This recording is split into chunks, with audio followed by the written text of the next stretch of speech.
Я сегодня приехала к Катерине на сеанс по нейрографике. Это уже второе мое занятие, на котором у меня получилась такая работа.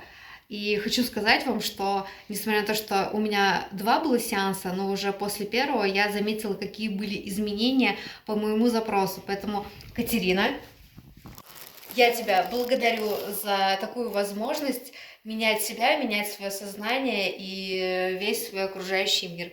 Спасибо тебе большое.